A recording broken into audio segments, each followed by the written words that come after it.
से तुम गए, अगर तुम झुके, तुमने प्रार्थना की, तो तुम प्रेम के केंद्र तक पहुंच पाओगे। परमात्मा को रिझाना करीब करीब एक स्त्री को रिझाने जैसा है। उसके पास अति प्रेमपूर्ण, अति विनम्र, प्रार्थना से भरा हृदय चाहिए। और जल्दी वहां नहीं है। तुमने जल्दी की कि तुम चूके, वहां बड़ा धैर्य चाहिए। तुम्हारी जल्दी और उसका हृदय बंद हो जाएगा, क्योंकि जल्दी भी आक्रमण की खबर है। इसलिए जो परमात्मा को खोजने चलते हैं, उनके जीवन का ढंग दो शब्दों में समाया हुआ है, प्रार्थना और प्रतीक्षा। प्रार्थना से शास्त्र शुरू होते हैं और प्रतीक्षा पर पूरे होते हैं।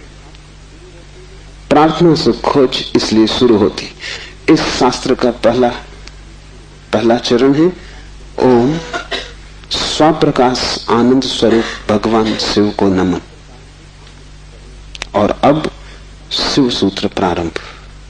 इस नमन को बहुत गहरे उतर जाने दें, क्योंकि अगर द्वार ही चूक गया तो पीछे महल की जो मैं चर्चा करूंगा वो समझ में ना आएगी। पुरुष को थोड़ा हटाएं, आक्रामक वृत्ति को थोड़ा दूर करें। ये समझ कुछ बुद्धि से आने वाली नहीं, हृदय से आने वाली है।